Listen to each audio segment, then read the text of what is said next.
Welcome, everyone. We had a fabulous day yesterday. Great learning, lots of fabulous feedback. We thank you so kindly for that today. For yesterday, we have a massively busy day today, and the first thing we're starting off with is a workshop on workforce planning. But before we begin, I would just like to, of course, say that if you've joined us from all over the place again today. So I would like you to take a moment to acknowledge the people and the First Nations people of the land where you make your home. I'm in Wurundjeri land, and I would like to pay my respects to the elders past, present and emerging, and acknowledge that they are the traditional owners of the land and the sea around Australia, and I commit to remaining humble and tread softly on their land. All right, so I know I say this with almost every speaker, but I've decided you only speak at my events if I like you. So Tess Walton is another great favourite of mine. We ran late last year, I think it was, a workforce planning workshop, and it had fabulous feedback. Certainly if we are looking at things within the talent function, the ability to talk the language of business, to understand what the business needs, is one of the most important things that you can do in your role. And part of that is to be able to have that discussion around workforce planning and what that might look like. So Tess is going to talk to us today and run an hour's workshop on that. We're then going to have Paula Kilby talking about candidate experience. We have Carly Scott Murphy from Microsoft, and she is with Elise White from AusNet. And we hope that AusNet have had some tech issues getting through onto our event, so we hope they have that sorted soon. Danielle Prosser is joining us to talk about psychological safety in onboarding, and that's another workshop, folks, where we're going to actually start to think about how we create a safe space in onboarding. Michael Delaney, another one of my favourites, an old, a friend who has supported me, as James Telford did yesterday, in our business over the last 4 or 5 years. He's going to talk about, he's one of our allies, and why he is an ally and how you can make the best use of allies in your business. Then we have Nikki Togano coming back, and she's joined by her colleague Ross Hastings, and they are going to be again running a workshop now, building on what they presented yesterday around why employee and experience and customer experience should partner and how you go about doing that. And then we have Rebecca Horton, who's going to come in and talk to us about develop our own pathways and our so that we can influence business. Huge day, actually not a lot of breaks in between, but we will leave the platform open at the end. Pour yourself a glass of wine at the end and join us for the virtual chat and to network and those sorts of things. I slept in this morning, so we have had a mad panic to get here today. But let's make a start. And Tess, if you want to turn on your camera and microphone, I'll bring you up to the stage. So Tess Walton is runs her own business, and she does a lot of work in workforce planning, very active in the people analytics community, and we are very glad she's a friend of ours. Now, if you like this workshop, we are hoping in the second half of the year to get an entire workforce planning workshop off the ground, where you will work with Tess online 2 hours a week as a group, and then you will have individual coaching with her. I'm going to put the link up and register your interest to join. There will be a cost involved for this one because we are taking up a lot of Tess's time and experience and wonderfulness in running this event. So I'll put the link up and register your interest, and if we get enough interest, we'll get this one off the ground in the second half of the year. So Tess, I'm handing over to you. Thank you so much. And if you're not seeing that chat screen, I can definitely read stuff out to you as we go through.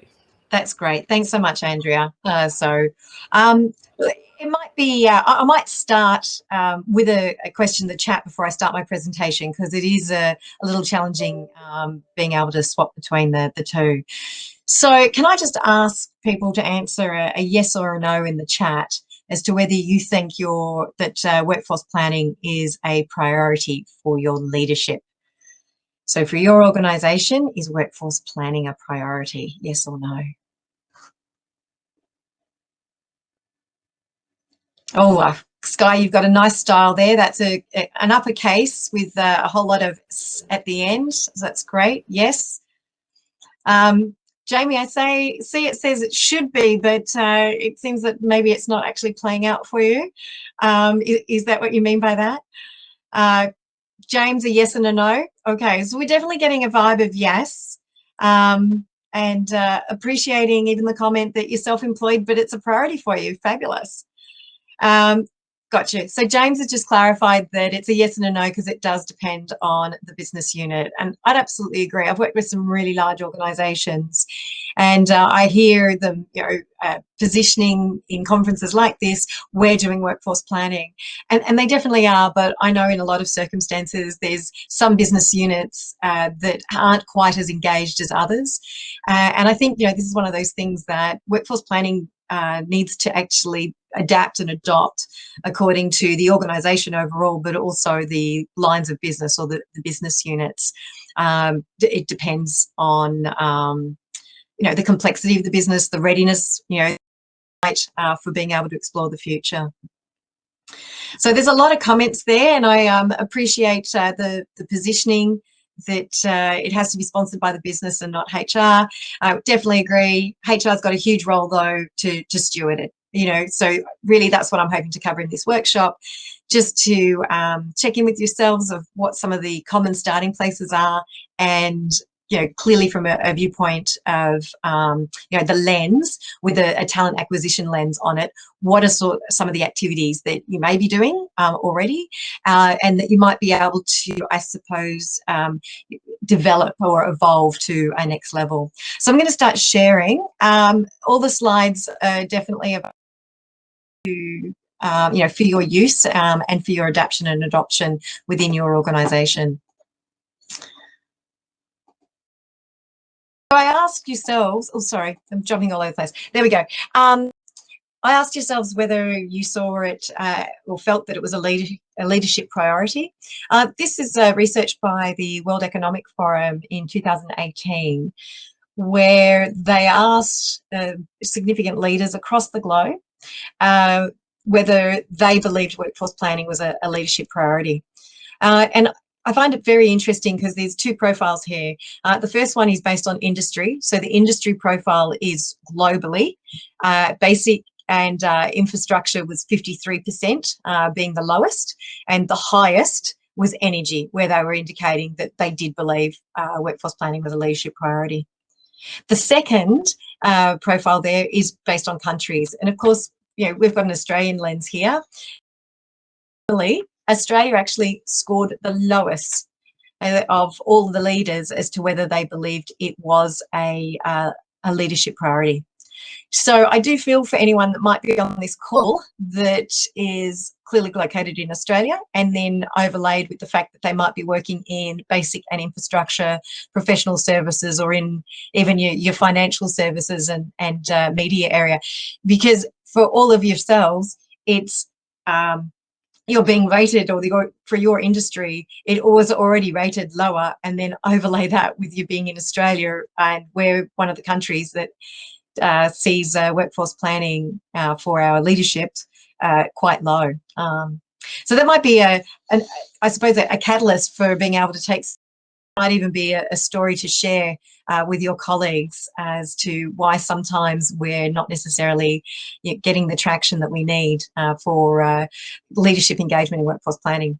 And that's why today what I'd like to do in the time we've got is just focus on some of the things I've used with the different clients I've worked with that help me engage executives so that it does become a priority.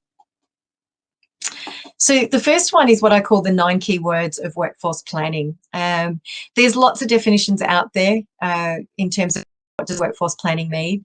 The why I've gravitated to always using the 9 words is because it acts as a diagnostic. So when someone gives me a document and says, our organization has a workforce plan, I look for content that I can map to these 9 keywords.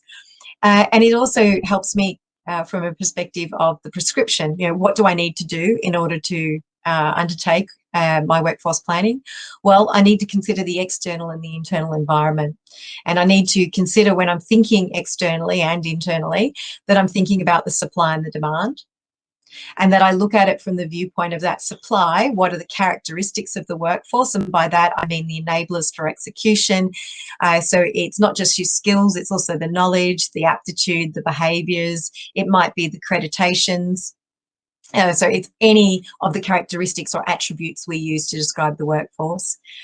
I need to think about it in terms of their availability. So when and where do I need them? And then really importantly, it's the productivity. These are the outputs of the work they do, the value of the work. And I need to think about it in terms of current and future. So this is a really very simple call out that when we're workforce planning, we're actually not closing the gap between supply and demand. What we're doing is we're closing the gap between the current supply and demand and the future supply and demand. So the gap we're closing is between where we are today and where we need to be in the future. So just to play that out, what I'm saying is robust workforce planning, you will have a representation of what your current workforce is, both from an external and internal view, supply and demand, characteristics, availability, productivity, and you'll also have a representation of what it looks like from a future perspective, externally and internally, supply and demand. Because the gaps that you're going to focus on are the gaps between your current and your future. So if nothing else from our hour together, if you find those 9 keywords can work for you and remember them, then you've moved the dial in terms of workforce planning. I think the other call out, just to build some solid foundations, is there's actually 4 different types of workforce planning. So the first is tactical, where we're typically focused on running the business. So this typically falls into resourcing and scheduling, tends to have an internal data focus. The time frame might be a week, a month, 3 to 6 months, depending on the project's environment that your organisation works in, your contact centre or your customer service centres. That tends to be where the most work is done that maps to tactical workforce planning. We then also have operational workforce planning, which is about the workforce, and from this perspective it normally aligns with our operational plans, and typically our operational plans will align with your budgets, and we're starting to reference an annual cycle here. Now there's examples where it's beyond 12 months, so some of the organisations I've worked with that their operational planning would be 18 to 24 months. Again, it depends on the industry the organisation might be in. Your infrastructure type organisations tend to have operational plans to that 18 to 24, even in some instances to 36. But really what you're doing here is you're thinking about annual staff forecasts. So there's a degree of certainty knowing that this is a project and it's a 2 to 3 year project. So the knowns can be operationally planned for. And that's what we're meaning by the operational workforce plan. The third one is the strategic workforce plan. And this is where we're really preparing the organisation for the future. This ranges from 3 to 5 year timeframes. There's even been a few organisations I've worked with when they're doing this strategic workforce planning that it's 10 years or 20 years out. Now, the big part, I suppose, with the strategic workforce planning is you're aligning it to the time frame in which your business strategy is operating. So if your business strategy has a 3 year horizon, a 5 year horizon, then at minimum, we need a strategic workforce plan that maps to what your business is identifying as their strategic objectives for 3 to 5 years.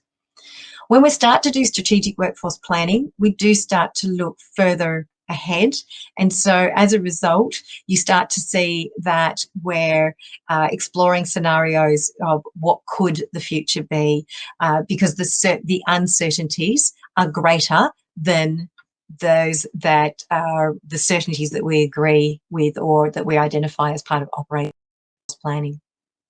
Now, that I see them as Russian nesting dolls.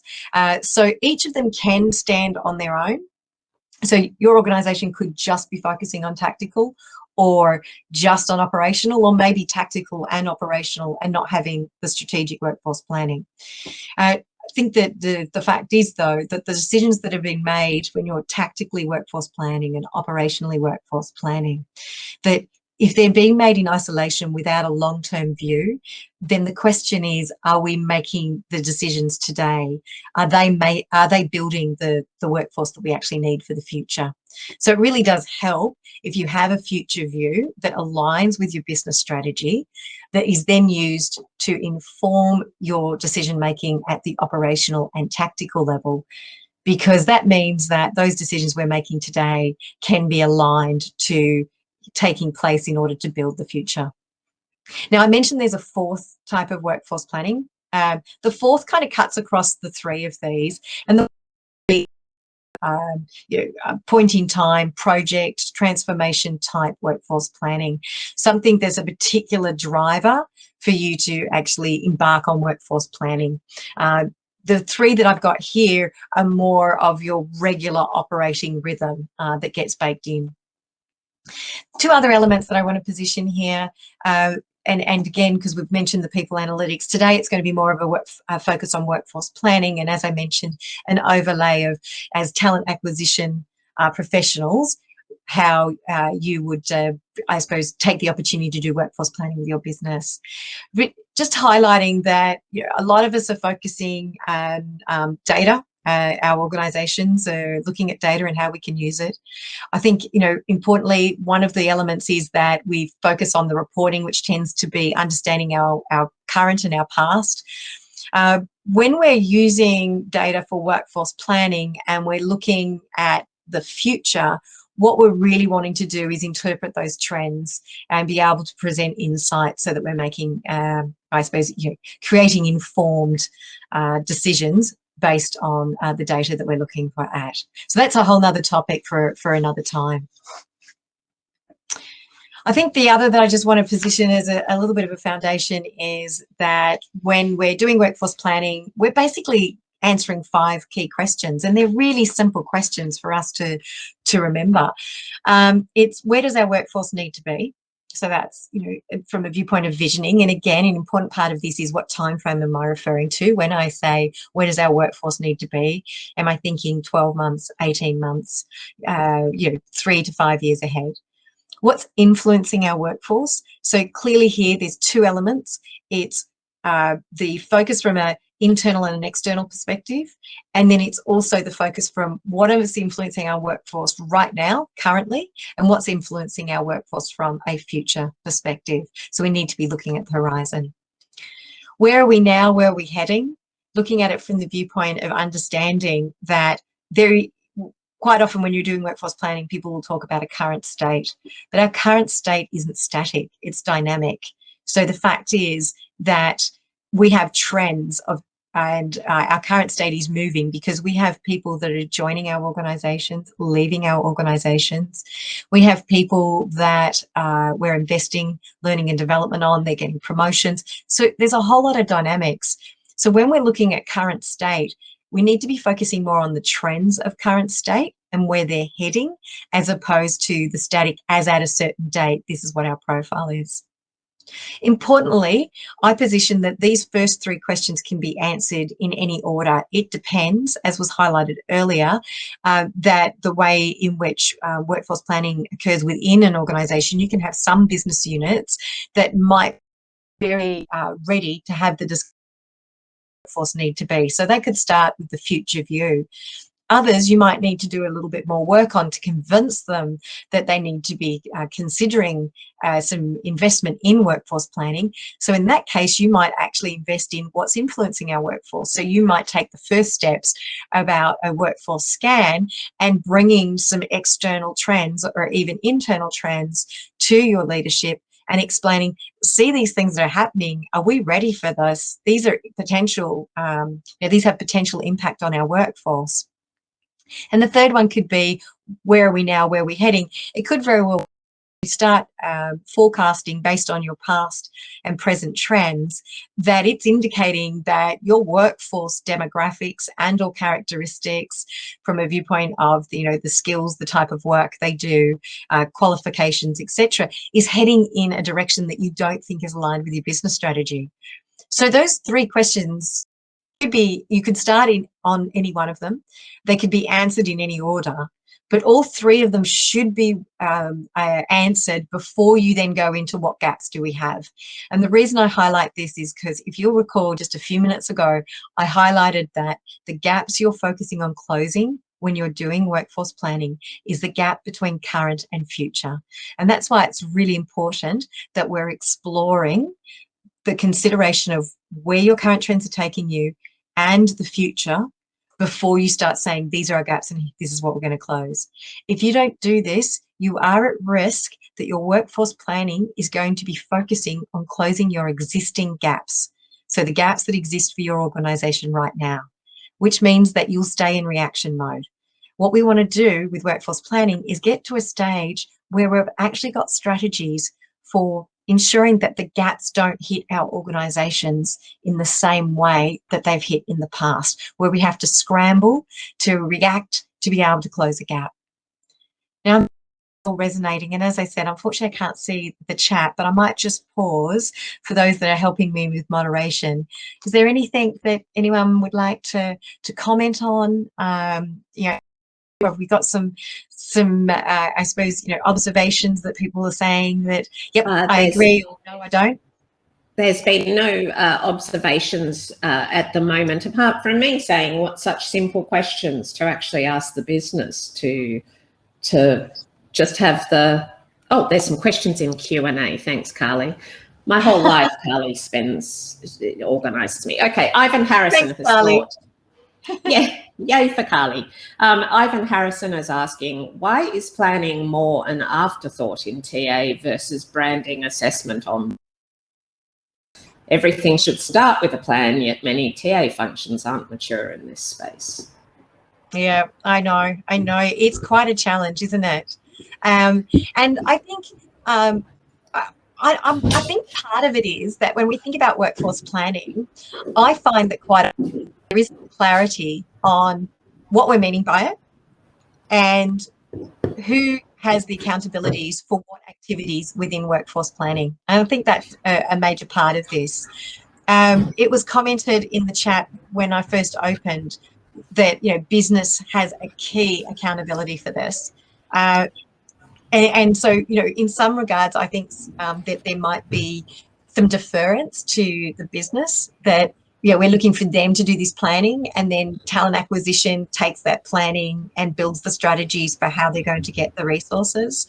It could also be that, there's some real challenges for organisations to forecast and explore the future. It's not a muscle that we're typically investing in. And as a result, we tend to move to reaction for that as well. So that would be... Sorry, I was going to say James Telfer's commented that CSL, the SWP project, is aligned to this approach. Great. And Ericsson's workforce planning region in India and TA do not have any input. That's challenging, isn't it? So that might be something to explore a little bit later as to how, because I think, when I was commenting about, and we've got these 5 questions, what's influencing our workforce?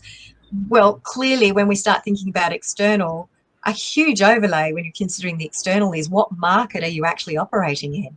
And yes, we can all say we're operating in the global market, the global workforce. I think, we do need to be cognizant, though, that there are different overlays when we think about the industry, the geography, and then, breaking it down even a little bit further, which we're going to jump into, is the segments, the actual types of work. We use language like job families, for example. These are overlays that are going to influence our workforce. So if you're a TA professional and the workforce plan is being done outside of your immediate region, then I still think that, there's something for yourself to do, being able to leverage what it is that's coming out of somewhere that might not understand your market. Yeah. Now, And hopefully, yeah. has said, I think there's also a tech challenge. Do you have any tips on where we can go or what we can do if we have no tech outside of Excel, of course, and no budget? Oh, yes, absolutely. Let's start with that. So, yeah, look, it's an interesting one with the tech. I get asked this one a lot. And it kind of tells back, and I'm more than happy for anyone to reach out to me if they want a little bit more of some of the examples of the tech. But what I'm going to answer at this point is it depends on what you're going to define workforce planning to your organisation, your area. So when you pop in, workforce planning software into Google, you will get responses that range from resourcing and scheduling to talent acquisition, candidate type, management systems, to data analytics, to modeling based on artificial intelligence. I mean, the range is big. So is there an absolute one that I kind of go, does it all? No, I haven't come across it. There's lots of products out there, but they do different things in the span of workforce planning. And I think that's partly because, flipping back to the slide earlier, where we've got different types of workforce planning, operational, tactical, and strategic. Those tools are, kind of trying to meet different needs across those workforce plans. And then the other is that, this is a term that has a fair bit of ambiguity about it. The one thing I'd say consistently is, of all the tools, the majority of them struggle to incorporate the external component. So a lot of the tools focus on being able to give you representations of your internal workforce, but not be able to overlay it or give it relativity and context with the external. So there's still a significant requirement for ourselves as professionals to be able to get true workforce planning, which is a good thing, because as we all know, when we're talking about the future of work, there's only so much technology can do, and we need to understand what work will technology help us with, and where's the human value overlay. So yeah. I've got one other question. So, so again, Ivan Harrison always asks the deep questions. How can organisations successfully plan 3 to 5 years ahead in a continually shifting working world? Is it a more agile plan with regular reviews and refinement? And is that a better way to shift and drive the right results? It absolutely is. So, and it's so interesting. It's definitely not a set and forget. So it's a rolling workforce plan. So again, from a rhythm perspective, and highlighting back to those 3 different types, if you do have a 3 to 5 year plan, the work that you're doing with your tactical planning and your operational planning, is helping you progress towards achieving what you've put out as your 3 to 5 year plan. But that 3 to 5 year plan doesn't get done. Let's put timeframes on it for 2021, and then we've got a 2026 plan. We still revisit it and ensure that we've got, that it's directionally correct next year. So at minimum, you're reviewing your workforce planning annually. So with some organisations, it should be reviewed quarterly, depending on the dynamic, but it might not be the whole plan for the whole organisation. It might be just parts of the plan, or it might be for certain parts of the workforce if there's certain dynamics. So again, not a set and forget. It should be considered an organic and dynamic document. And with your day-to-day decision making, that should be checking in that it's aligned with what your view was of the future 3 to 5 years out. And if not, then what changes? Is it your view and the decision making of today, or is it that there needs to be some realignment with that workforce plan? So with that, I might take the opportunity to move along a little bit, because I want to share some actual tools, but I really like the questions and would love to keep them going. So please keep piling them in as we go, and then I'll make sure that I pause in a few moments to grab what some of the elements might be. So just briefly, and we kind of jumped in here already, is what some of the challenges when we're workforce planning? Well, I've already highlighted the ambiguity about workforce planning, what it is and what it can do for your organization, or even, as I commented, not necessarily it has to be for your whole organization, it could be for a part of your organization. As just per the conversation that was prompted by Ivan's question, things are changing so quickly. So people say, I can't plan for the future. Well, we've got to have an idea of a North Star and be dynamic around that North Star, because the decisions of who's leaving, who's joining, where we're investing in learning and development, we're building our future workforce. So we're making decisions, we being, TA team, the learning and development team, the HR team, and our leaders are making decisions that are building our future workforce. So, it kind of says that's challenging. And if we don't have a future view, then how do we know those day-to-day decisions are building our future workforce, the future workforce we need?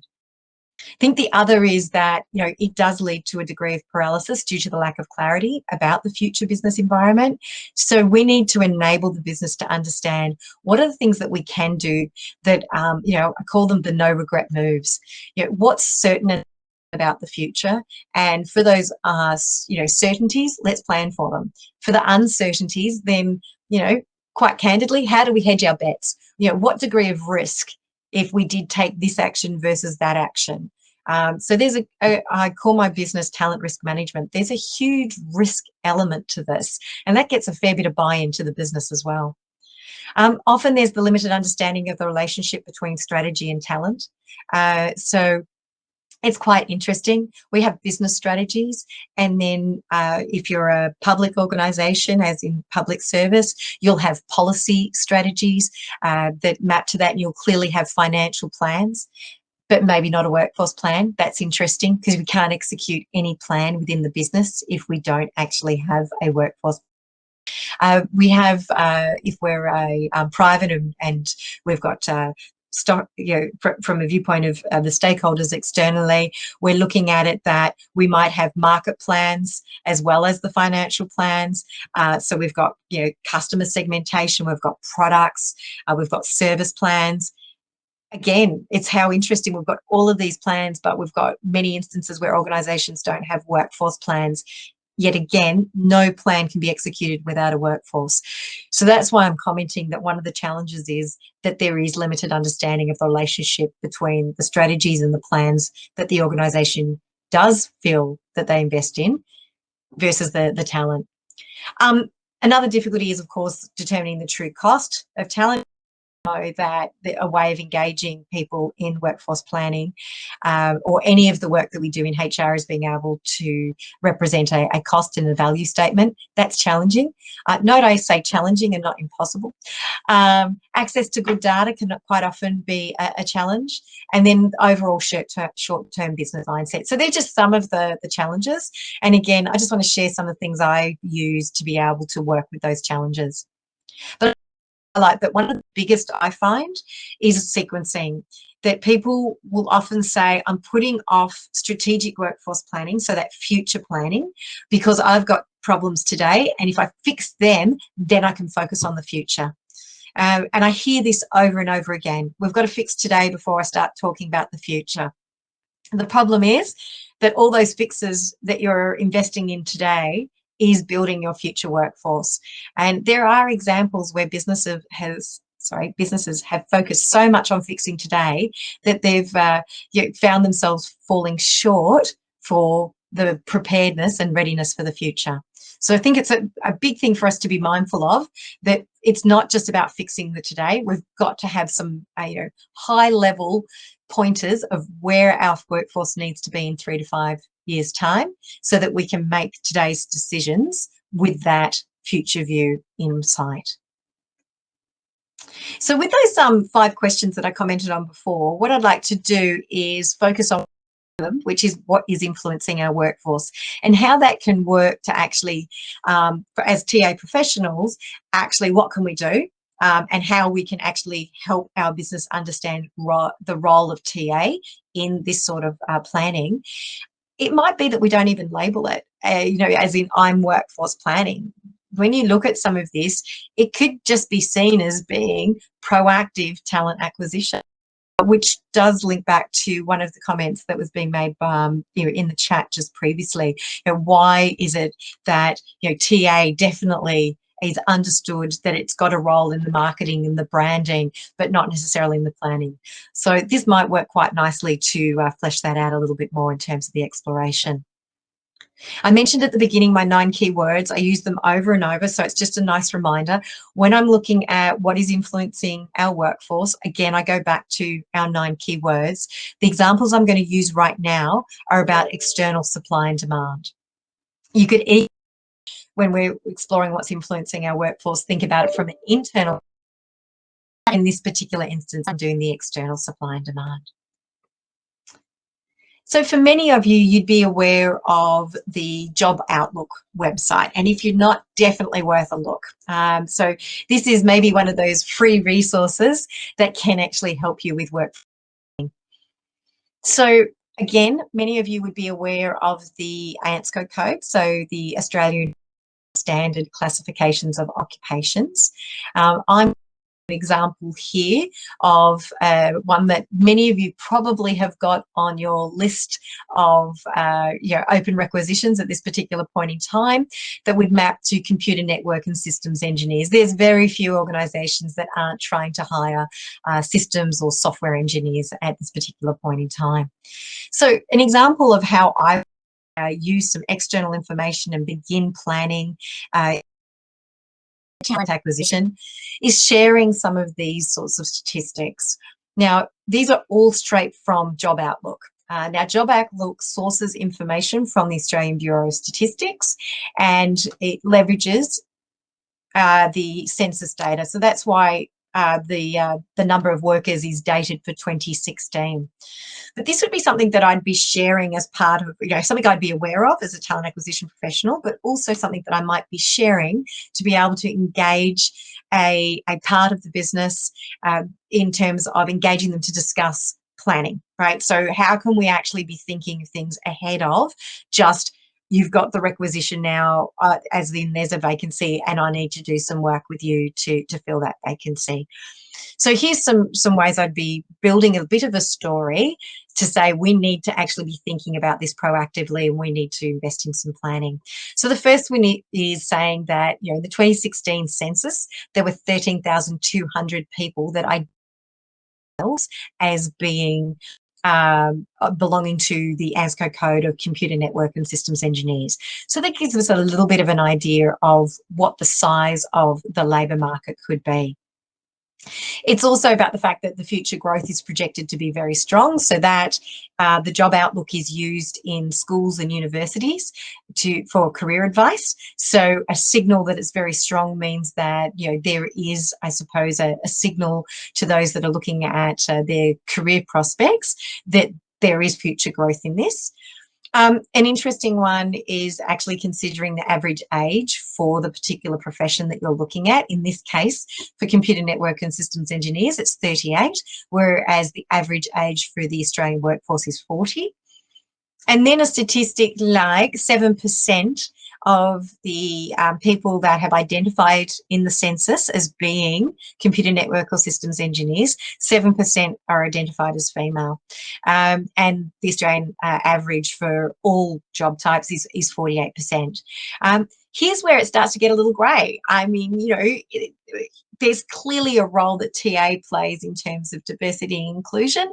So if we're seeing statistics like this of 7% female, but we also have diversity and inclusion targets for a particular part of our business, then, the signal here is that it might be difficult. And so that means that I'm not saying we shouldn't be focusing on the female, it's just bringing it to bear that we need to actually have some targeted strategic intent here. We can't just leave it to chance that we're going to be able to attract females if we're trying, if we're putting open recs out into the market because of the low representation of females that are mapped to this ANSCO code.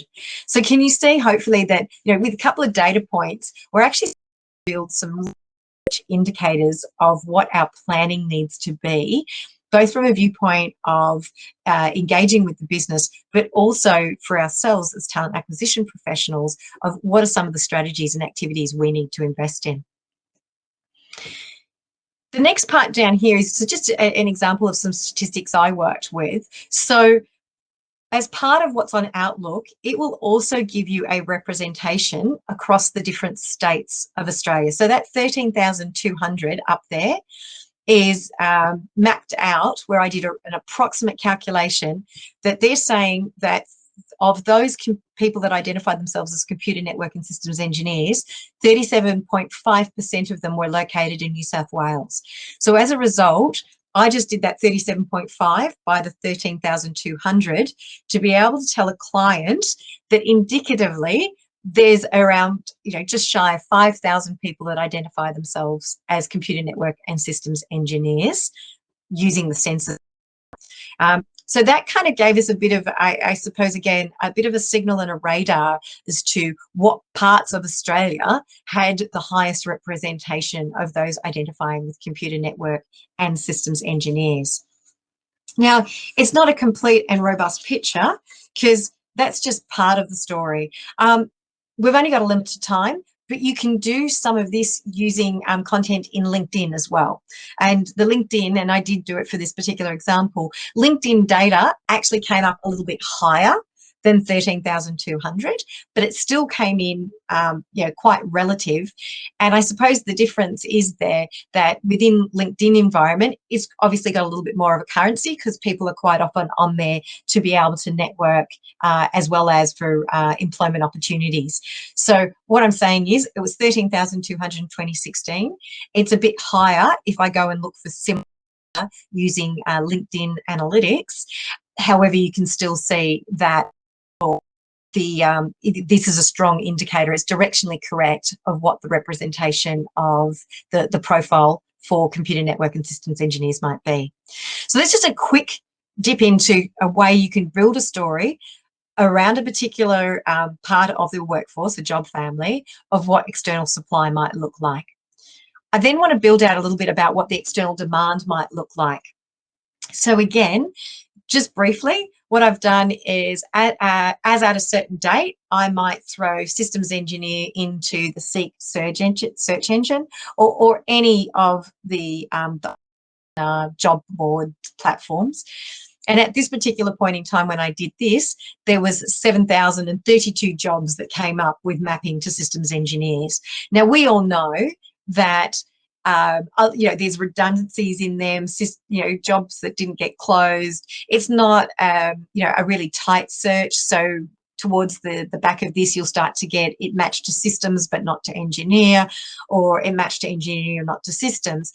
But it does give you an idea that if, and again, it's a story, that if I'm a systems engineer and I'm wanting to look for the employment opportunities, I could very well put systems engineer in the first instance to the Seek engine, and it's going to come back and say there's 7,032 jobs.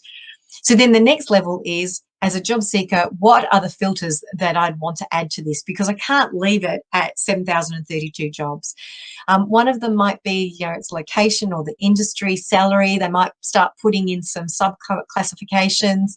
They might even have particular experience in a particular methodology, so they put that in. So what they'll do is start filtering it. So again, this is where I start to build out a story. For an executive, this is workforce planning in a TA environment, where I might start saying that when I look at Indeed, I'm looking at it from the viewpoint of putting the overlay of environment, a location. Again, identifying that we've got a lot of jobs there, but I'm identifying that we're looking at it from a viewpoint of a filter. The other, when you get to Indeed, is that it does start giving you a reference or an overall rating for how the organisation is viewed. It also is mapping of those ratings who were systems engineers. So on the previous, it's for the Tata consultancy services, and the overall rating was for 4. But then you can actually look at it and see that those that held system engineers on average actually gave it 5-star rating. So by looking in the first instance at a part of the workforce using the ANSCO code as a way, and there's lots of different ways you can do this, the job families that you use within your organisation, I can start bringing some external supply and external demand information. And because there's 3 of those keywords we're using in workforce planning or defining it, we're actually starting to have a workforce planning type TA discussion. And so for some of you, you might be sitting here going, hey, I'm doing this. And I'm going, great. That's workforce planning. It's a start. It's not necessarily all the way there, but it's definitely a start of workforce planning. So here, again, I'm using LinkedIn, again, looking at it from the viewpoint of how many system engineer roles exist within Australia. And in this case, it's 545 jobs. Again, highlighting not all relevant comparisons, but you'll see it does start getting, in terms of results, it starts becoming fine-tuning. So again, putting the hat on as a job seeker, seek really, really broad. Indeed, it's an aggregator, so it started to return a bit more, it was a bit more refined. And then here within LinkedIn, it's refined again. I think the other with LinkedIn is, of course, that you've got this part here where it'll start as a job seeker, highlight the degree of skill match that you might have and how many applicants have, how many people have actually applied for this job as it exists at this particular point in time. And then you can also see how you compare to those 99 applicants. So quite a bit of intel there. Now, what I'd like to do is take an opportunity, because it is a bit of a workshop. We're going to do it fast and furious style here. But there's an opportunity on the next slide. I've got a couple of different occupations. I'd like you to choose an occupation, and then this gives you an opportunity to move to a new table and decide as a group which resource you'd like to do, and then maybe just jump on using Job Outlook or the Seek LinkedIn and put that particular job in and just see what sort of information you're able to get. I want you to think about it externally and with a supply and demand lens. And as I said, I am making this a fast and furious. I'm only giving each table 10 minutes in order to be able to do activity, but I just want you to get a sense of how much information is out there about what's influencing your workforce. So I will put that slide that I just showed you back up. But what I'd like to do is, I've just given some examples of the types of roles that I'm aware of that are quite hot at the moment. So think about your organisation, look at this list, and just note down what table you would like to go to, because you're interested in working with a few others and exploring external supply and demand for that particular talent group.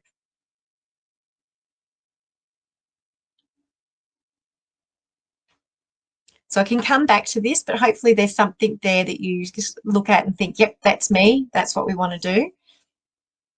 And I've just seen table 13's not there. Well, we all know 13's not a lucky number, but if you are interested in university lecturers and tutors, it's clearly meant to be table 13 there. Tess, shall I turn the presentation off and people can move to their tables? Yep, absolutely. I'll just put this back up before we go, Andrea. Sure. So it's Job Outlook, Seek, Indeed, or LinkedIn. The table is dedicated to those occupations. And just, as I said, what I'd like to do, I've just looked at the time, 11:05. Let's come back at 11:05. So it's only, 10 minutes for your group to actually find what sort of data you can find for that particular talent group you're looking for. So yes, thank you. There she is. Terrific. Okay. Sorry, Andrea, I'll just look at the chat first before we... Nope, okay. Hey.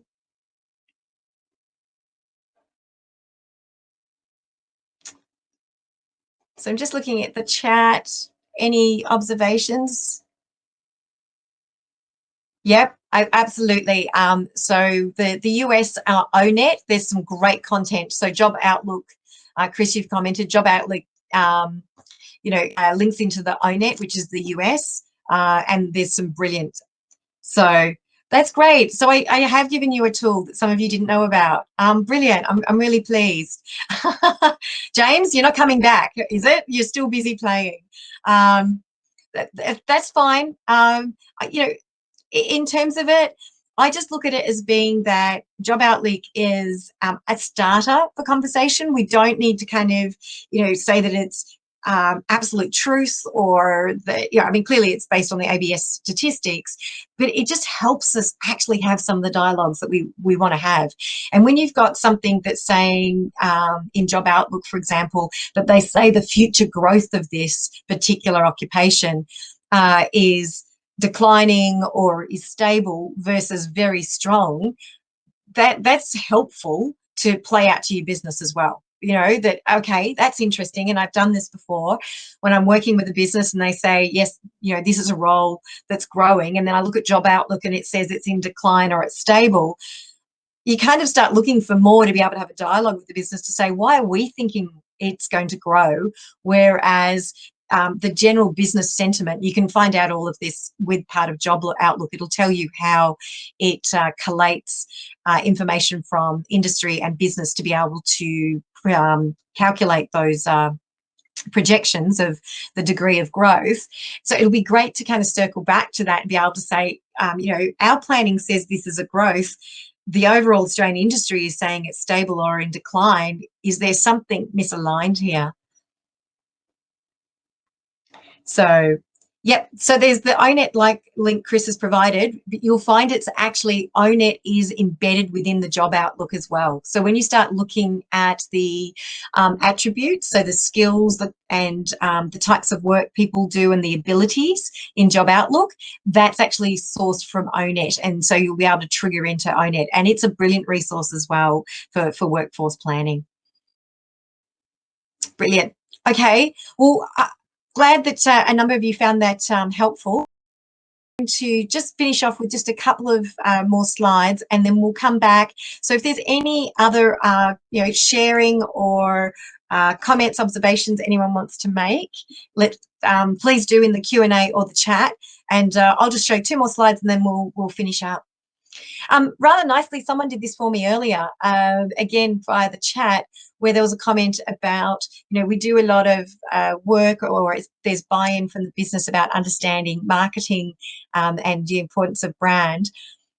What I do highlight here, with that view that we just took from a planning perspective, if we start thinking about the talent value proposition, which gets aligned to particular parts of the workforce. So what I mean by here is, when we're doing workplace culture, employment value proposition, it's the same for all employees and candidates. So employee brand, value proposition and workforce plan is the same for all employees and candidates. When we're thinking about talent value proposition and talent marketing, it's a lot more powerful if we're tailoring it to specific groups. Now, we can only tailor it to specific groups if we do work like what we've just had before, where we're thinking about it from an external supply and demand perspective, as well as obviously the internal supply and demand. So we start to become more specific if we're actually doing something like what we just did, using the information. So really what we're saying is that as professionals, we want to design and deliver talent value propositions, talent marketing and candidate experience. And in order to do that, we need workforce planning. Because as a result, that informs how we're going to be able to move people through the tunnel. In order to raise awareness, we need to plan. We need to know where the people are. We need to know what the growth looks like for them, where they're studying, if we're thinking about it from a viewpoint of early career. We also need to be thinking, and I shouldn't limit it just to early career. It might very well be a career change. We need to understand the job boards that they're accessing. We need to understand where they go as communities. So community boards, being aware of how do I get the messaging out? Not that I'm hiring, but just even that we do this work. I was having an interesting conversation just before on one of the tables, and there's some particular requirements that they have. And, actually understanding where the people that do that sort of work hang out together, what networks do they belong to? And the beautiful thing is, as a result of COVID, a lot of those networks are now online and they have an online dependency. So being able to find for the particular, we used the system engineers before, so let's stay there. You know, where do system engineers hang out? Where they get together and talk about the gnarly problems that they're experiencing, finding those and building them into our planning. So then we can actually move through the talent acquisition pipeline. So that was just really quick dip the toe into workforce planning for talent acquisition professionals. What I was really wanting to do is build a little bit of a foundation so we were all thinking the same thing when we spoke about workforce planning, starting with those 9 key words, letting you know that in actual fact there's different types of workforce planning. So be aware of what type of workforce planning your organisation is investing in, you know, what's the time frame, therefore also what's the opportunity for yourselves as talent acquisition professionals. Giving 5 rather easy questions to think about, that's what you're actually looking to answer when you're doing workforce planning. Bad me, I didn't turn that off. Oh, sorry. And then looking at it from the perspective of a simple tool that you could use, and there's loads more that you can be using. Gave you a freebie one. There's other freebies that can be used as well that actually help you build a story for engaging your business for workforce planning. As a talent acquisition professional, you have a role to play. So now I'd just like to jump out of presentation mode, jump into the chat and the Q&A. And if there's anything, as I've said here, any comments, observations, tests and extensions. So it might be something I said and you've able to extend on that. Again, I was speaking on one of the tables and they had some technology that they used. So, you know, if you haven't already had a chance from others as well, if there's certain technology you're using in workforce planning, please comment, share. Any adoptions and adaptions that yourselves, you know, tools that you're using or frameworks that you're using, and any feedback for me. I'm all open. So I'm jumping out of presentation and all right. Well, just before we sign off, Tess, I want to say a huge thank you. I can tell by the comments that lots of people got something out of it, and the mere fact that they got a free tool as well. Come here for the freebies, folks. But as usual, Tess, huge thank you to you. We really hope we get a workforce planning event or a training program off the ground this year. I think people would get a lot out of it. And as we say in the marketing information, if you're going to bring in a workforce planning consultant like Tess, it's the cost of that fee and a hell of a lot more. But with this one, you actually walk away trained.